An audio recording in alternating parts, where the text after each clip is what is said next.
very surreal moment. So, Oh, I feel the same way. yeah. All right. So I I have feel a, the same way. Imagine how it was for me when somebody said, "Oh my gosh, there's this guy named Tony who's got this website called Syonide or something." I'm like, Syonide, yeah. "What?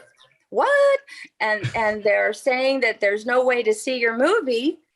And I said, "Well, yeah, I just got a distribution deal going and we're going to have it out. And, but who cares? Like, I'm hoping people do. I thought that they would, but I didn't know for sure." Yeah. Well, I mean, with the So video, happy. yeah, the Google Trends for Derby Stallion after my video went to 100. I don't know if you saw that, but everyone wants this. You're kidding. I'm so excited. Yeah. I mean, it's just such a godsend. Yeah, it is. What happened was, I told you I had a little story. Ooh, do tell.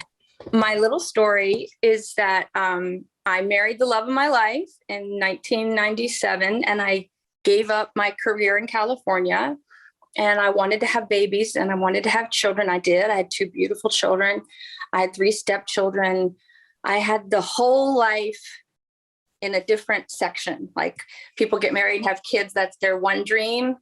I had a dream of being a successful actress. I was.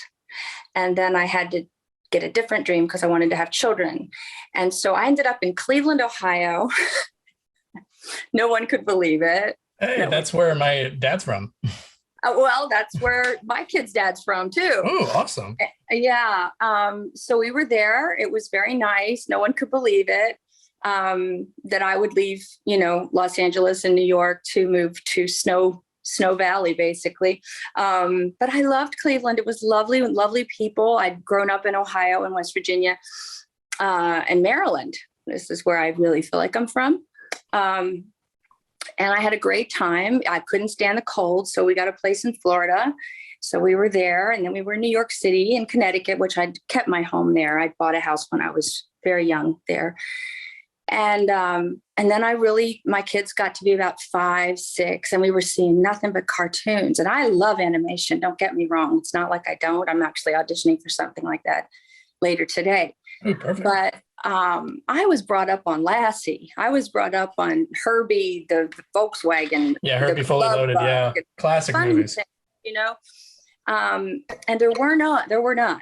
And then I saw one that was a remake of Benji. And I don't want to say anything negative about it, but I did say to myself, if that's what we've got for families to watch together, because the truth is, the dads and the moms next to me in the movie theater were like, I'd really like to see a movie with my kids. Not that movie is an animated, because I love animated movies. I think it's amazing what they can do, especially now. But you wanted something live action, right? Yeah. So I found a script, and I got it from a friend of mine in Maryland. And I started developing the script, and I paid for the whole movie. And we started casting. I found a wonderful casting director. I mean, I know how this is done. So I was able to do it, and my husband was very supportive. And my children had wanted to be actors. I'd started Tonja Walker's Professional Performing Arts Studio in Connecticut. But I wouldn't let them do anything if I wasn't in it or if I wasn't there, because I don't find a lot of big child stars that have real happy lives. And it was more important to me. I mean, there's exceptions, but there's a lot that don't have real happy lives. So I was protecting my children from that possibility. But they could be in this movie with me, right? Yeah. I called a fella I used to date years ago to play my husband. I mean, it was like that. Wait, so you used to date the dad in the Derby Stallion? Yeah, years and years, decades ago. That is, oh my gosh, the more lore about this movie I find out, the more I love it. So I'd gone out with Bill Moses when he was very, very much starting out before Falcon Crest. And we were in an acting class together with Lonnie Stevens. And I just, we were just so happy. We had a great time together, but neither of us wanted to get serious with anybody because we were so focused on our careers, which I stayed focused for a long time. You kind of have to. So anyway, I just called the people that I wanted to be in the movie to see if they would. And Crystal Hunt was one of them. She'd been on The Guiding Light, and she'd been on my show with me, and I just loved it. Loved her.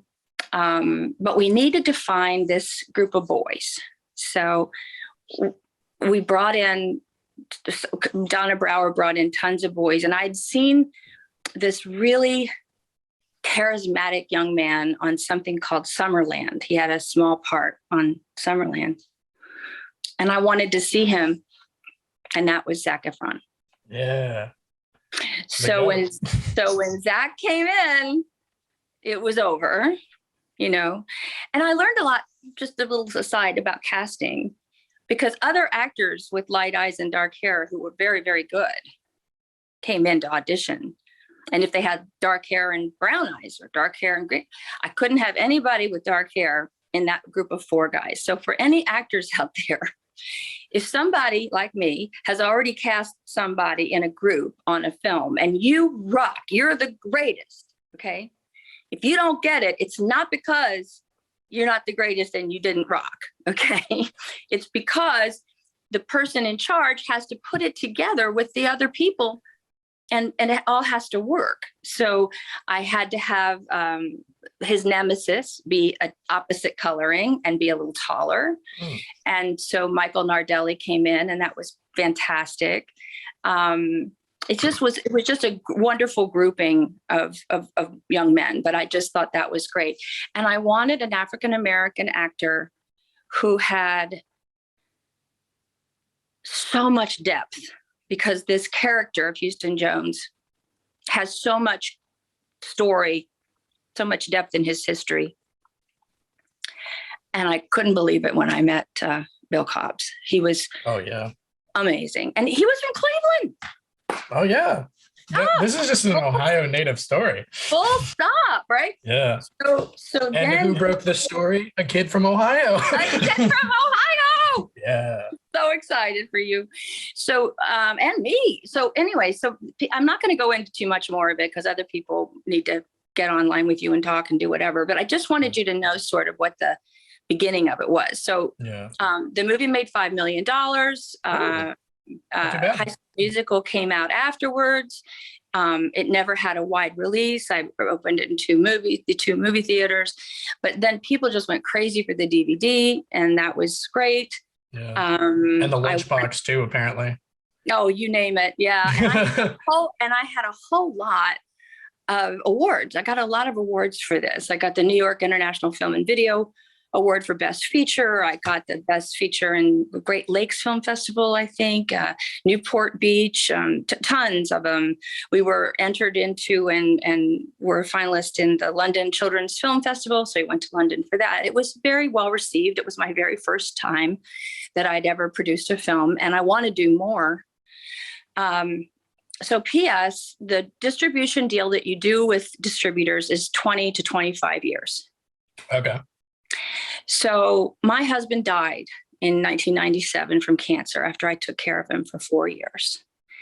And it's taken me a while to feel like myself again.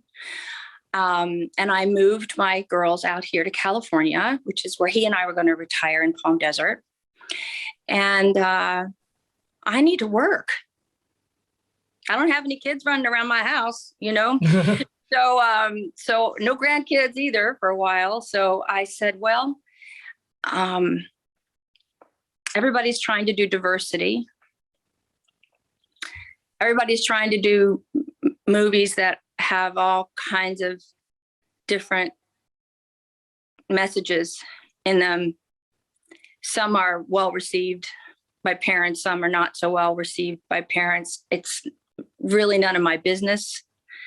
But I know that this movie was always well received by parents and kids and people of faith. And I just thought, it's timeless. It's a timeless picture. And I don't know anything else that's out there right now that's similar. So I prayed, which is what I do. And I called my former entertainment lawyer, Bob Lang, who is still a very close friend, and his whole family. And I talked to him about it. And I hung up the phone, and the phone rang, and it was Bill Gottlieb from Guerrilla Pictures. Now, I hung up the phone, and the phone rang. And this man said, "I'm interested in helping distribute the Derby Stallion." I said, "What?" I just got off the phone talking about this, but nobody's called me about this in a long time, because it's been tied up with distribution. So I got on the phone with him and wanted to make sure he was real. So I got in the car. I drove over to his building. I banged on the wall. Hi. We had to figure out how to up-res the picture. Yeah. And he has a very great relationship with Samuel Goldwyn. And that's where we're at. So he says it's going to be on Plex and Amazon and Tubi and these other things. But if I want to make it another deep Blu-ray, then I have to recut it from the film. Okay. So I would have to find the money to do that. Yeah. So when I saw that there were 2 million people that liked it, I thought, well, if every one of those people spent 50 cents, I'd still make a lot of money, and I'd still be able to do this, and I'd still be able to get it out to them. Yeah. So I'm just happy that people want to see it, and we'll see how it goes, but I just love the fact that people wanted to see it. How did it come to you? How did you discover? Why did you start thinking about it? Yeah. So I will just point out that I have a few questions here, and you answered like 3 of them in there. So that was perfect. So but the way I found out about it is, like, obviously, I don't know.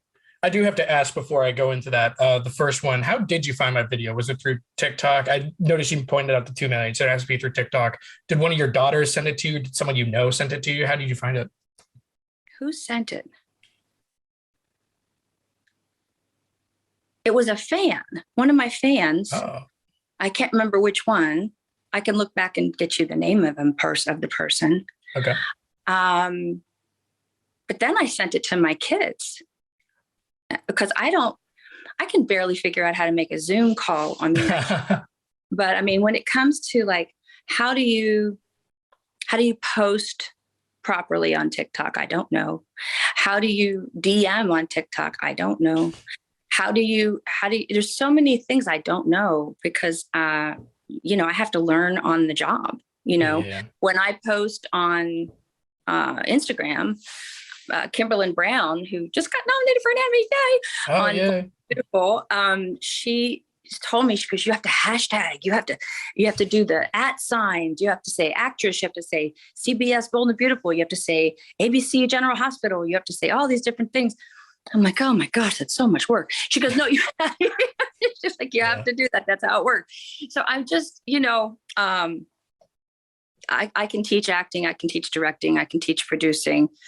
Someone has to teach me this social media stuff better. Yeah, okay. So a fan sent it to you. Yeah, a fan sent it to me, and I lost my mind. So, okay. I was like, yes, it is. I'm talking to the phone. I'm like, you can get it soon. You'll be able to get it soon. Yeah. So to answer your question, you asked me how I found it out. I was walking to my car, and I was asking my sister for video ideas because I don't know how. I mean, I'm sure you saw the Derby video, but I don't know if you've seen anything else. I do a lot of movie reviews and commentary videos. So I've always I tend to lean toward the more niche side of movies because that's my favorite stuff, like old Disney movies, stuff like that. It's like my favorite stuff, especially when they have like lovable jank, you know what I mean? Where like, you know what I mean? Yeah. So my sister, I was like, no, what's jank? Jank? Like there's some, like maybe some editing has some funny moments, like it cuts a little fast and something like that. Oh, stuff that makes you love it. Like, okay. I know a human made that. Yeah. So I was on the in that. Was it there was some big show and somebody left a cup on the thing? Yeah, kind of like that. It was like, it makes it more fun. So I was on the phone with my sister and she's like, oh, there's this. Do you remember this old movie we saw, the Zac Efron Horse Girl movie? And I was like, no, tell me more. And so she immediately started to go on it. I was like, all right, let's try and find a streaming link for this so I can cover it, see if it's fun, or if there's anything funny I could talk about. And I couldn't find a single streaming link. There's not one and I was like, all right, I'll go to piracy, which is illegal. I don't do. I saw you. Still should cover my ass. Great. I don't do this. I don't do this. Don't do it. Okay, has everybody got it? I don't do this. Still good. Should cover my ass. But I tried finding a pirate link. Once again, could not.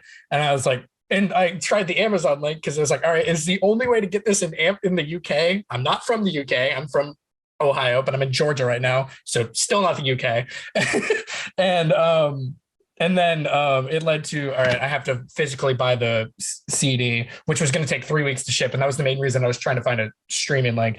But now that it's delivered and I still have it here, perfect movie. I'll send one of mine. I have one. Yeah, you have one of the, so many people have been messaging me like, oh, he's lying. You can get it physically. It's like, I never said you couldn't get it physically. I'm saying you couldn't stream it. Exactly. So that's how I mainly got into it. And the fact that I couldn't get my hands on it made me so invested in this. So when I finally got my hands on it, I just was so hell-bent on covering making sure no stone was left unturned with this movie. I loved it. Yeah, it was just so fun. There was some other, so I do have some other questions related to that. So were you planning on re-releasing the film before you stumbled upon my video, or did my video? Of course. That's why I said, yeah, they're going to have it. I'm talking to the phone. They're going to have it. Because I'd already made this deal. Oh, so it was just perfect timing then. Cause my video came out, I think it was April something. And I'm assuming before April that you did it.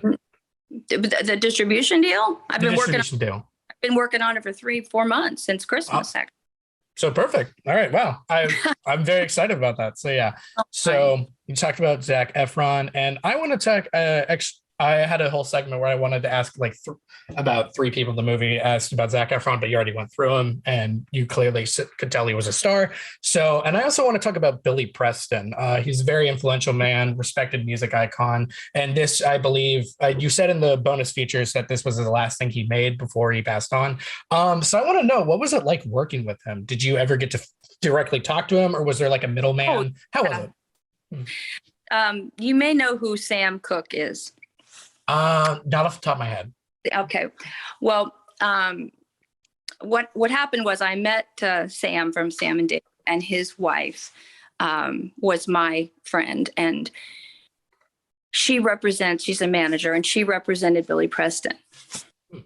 So she got me tickets with Ed to go up and see Billy perform in, I think it was one of those casinos in Connecticut, because that's where we lived. And I went up there and I said, I have the script, and, he might be perfect for Houston Jones, and I would love to have his music in the picture.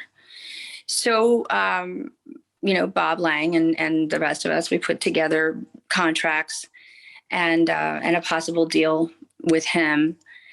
And it turned out that he had to go on the road, and he had some health issues, so he couldn't commit to playing in the film as an actor every day, But he started writing the music for the film.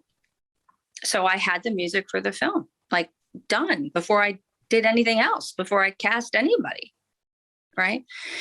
So I'm from that era. Nothing from nothing leaves nothing. I'm from that era. So I'm like, I got to have him. He's got to write this. And he did. He did a great job. And then we brought in Mickey Raphael, because I'm a country music lover and singer and stuff. And Mickey Raphael did all the harmonica parts, and almost all of them, and then so many other things. It's in the music, but he was a great help. And then Victoria Dulce Amore wrote a lot of the cues. But Billy Preston was very important to me because he really gave us everything that we needed in a timely fashion, with all the talent that he has. And he had kidney dialysis he had to get all the time. So it was just incredible, his sacrifice for this film. And I'm really grateful that we got him. And by the way, we shot it in Atlanta, Oh, Rome, fun. Rome, Georgia, actually. Rome, Georgia. Mm-hmm. Interesting. Yeah. I'm in Savannah, Georgia right now, but I know, Nice. yeah.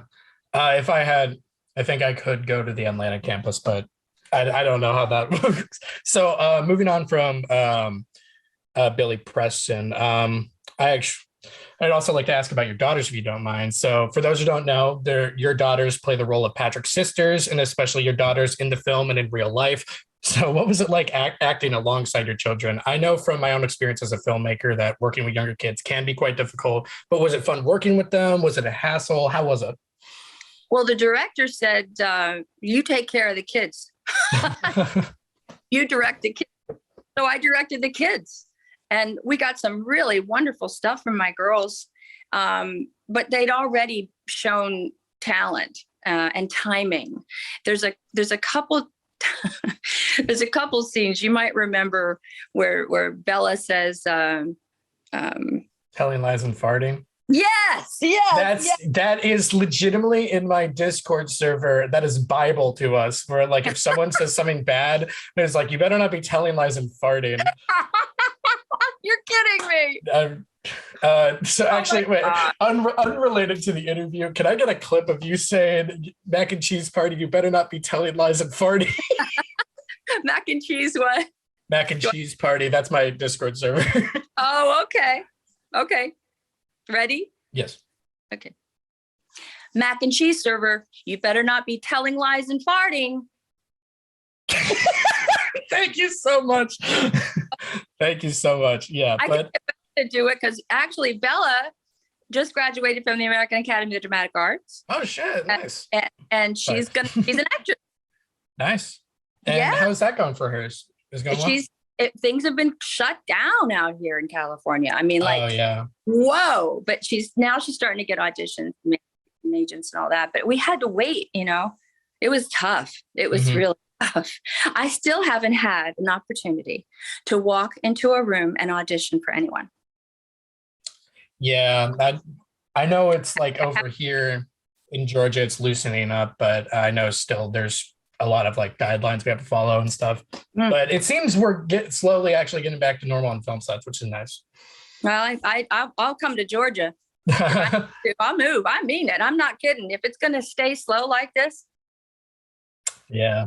But life's too short for me. Stay here and have everybody go, well, we're not adding to our cast because of COVID, and we're not, hiring anybody else that we don't know in our little circle because of COVID. And I'm like COVIDed out. No, I just am.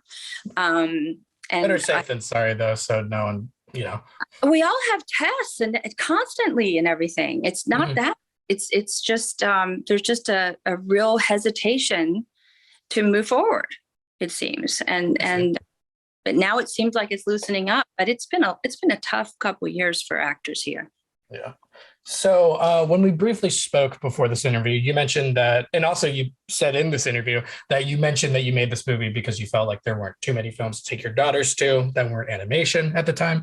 So do you feel like the Derby Stallion helped bring in an era of live action movies for families, or do you wish more production companies followed suit? I wish more production companies followed suit. But I'm going to make more movies. I've got another really wonderful story that I'm going to make into another film. And I like stories that have, I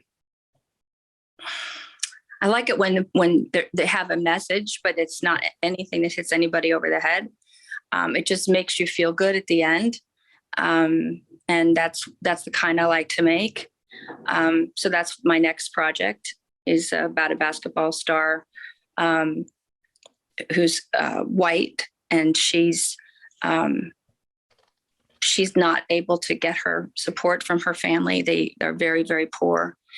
And there's an African-American family that takes her in because she gets this College Park from Maryland scholarship to play basketball, and teaches her all about life. And I think that it's just great.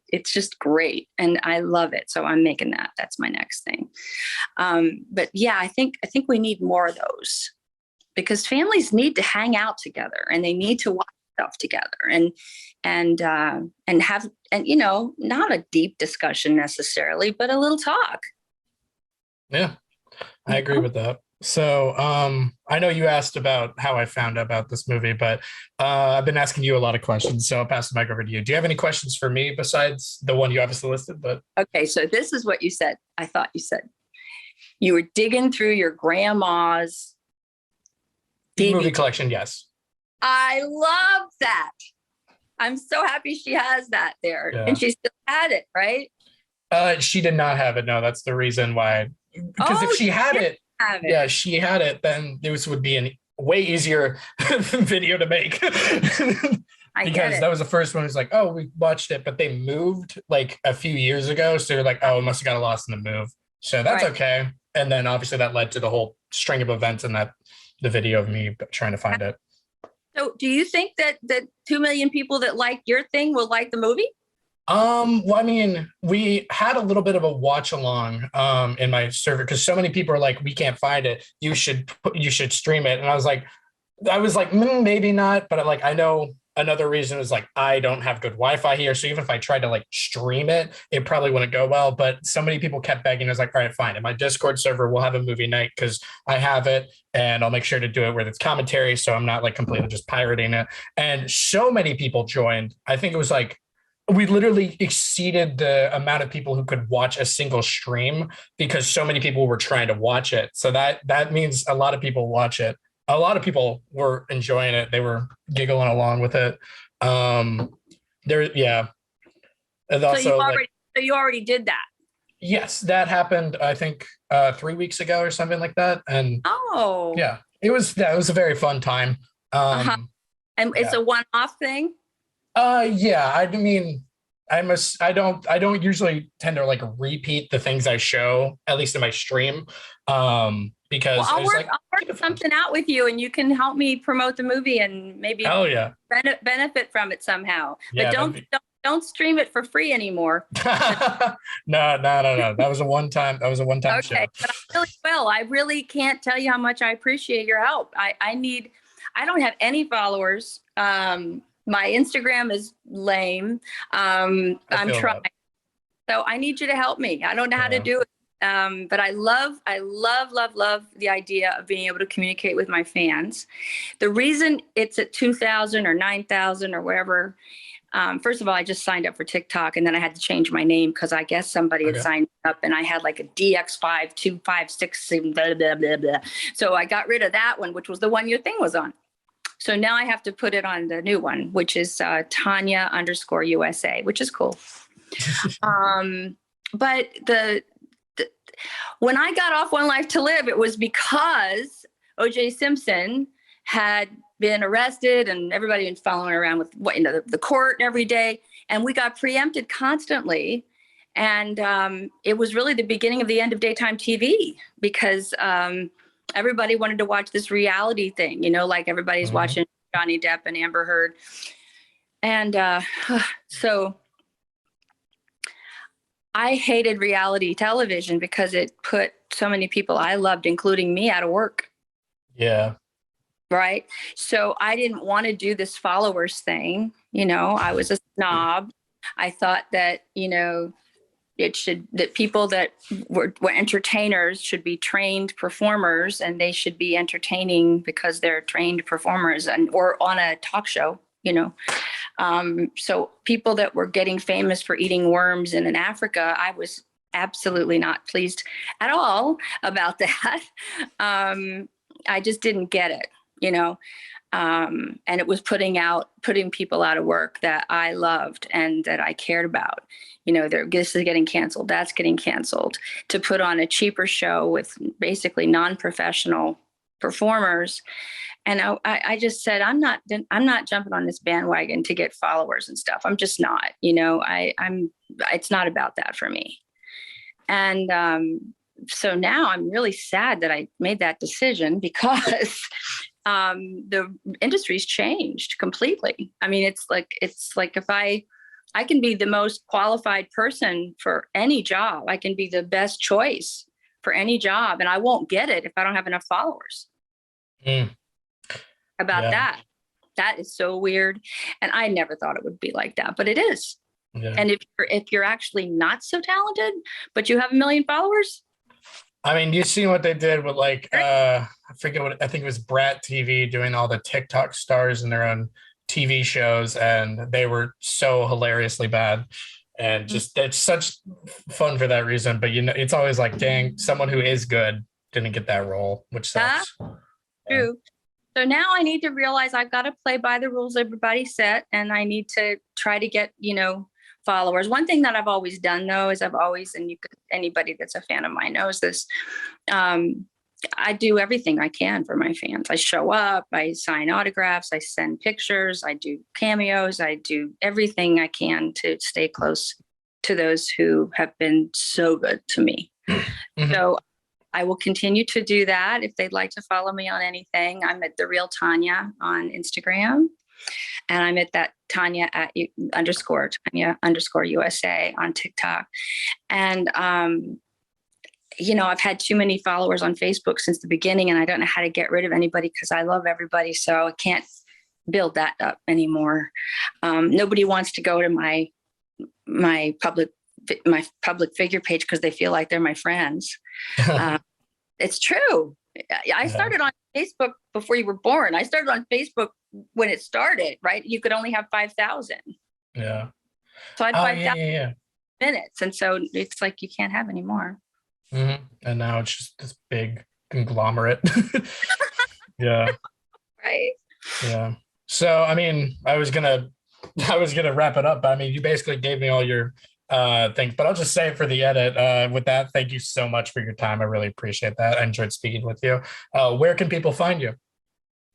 Oh, they can find me at The Real Tonja on Instagram, and they can find me, I think it's at Tonja Walker on Twitter, and the TikTok is TONJA _USA. Perfect. So once again, thank you so much. And this is for my outro. I know I did ask you to do the mac and cheese thing, but I was giggling, imagining asking you this. I have an outro in every single one of my videos where I go, thanks for watching. Then I hold up like a really poorly drawn subscribe button. And I go, thanks for watching. Make sure to subscribe to help me in my quest to go from underrated to just rated. So if you can, say subscribe to Syonide to help him go from underrated to just rated, that would be fantastic. Now, is it Syonide Music or just Syonide? Just Syonide. Syonide Music is like my Instagram and Twitter because Syonide was taken. So yeah, Syonide is just the name you need to say. And also what my aunt made for the shirt, which is still the funniest thing I own because it's what does it say? It's a Syonide and then a link to my channel, which I think is just so funny. I love it. Well, I'm going to have a channel. I have a channel, but it's not like me doing anything because I have a lot of different things I want to do. So I'll be doing that on YouTube too. Mm-hmm. So tell me what to say again. Thanks for watching. Subscribe to Syonide to help him go from underrated to just rated. Okay. Yeah. Hey, thanks for watching. And please help Syonide to go from underrated to just rated by subscribing to his channel. I would. Thank you. Yes, perfect. We're almost at 6,000. Yeah, so that's fun. Awesome. Yeah. So everyone, make sure to politely press the like button, as it's been obliterated too many times. And just once again, thank you so much for doing this, taking the time out of your day. And I don't know how I'm going to go to my film class today and not be giggling because we just had this nice conversation. Giggle away. And don't forget to watch the scene in the Derby Stallion where Abby's glasses are kind of crooked. Yeah. Before I go, I remember you did say you have a new trailer. Is there any way is that available to watch, or is it still being made? I'll send it to you. Perfect. I can't wait to watch it. Oh my gosh. Okay. So, you got.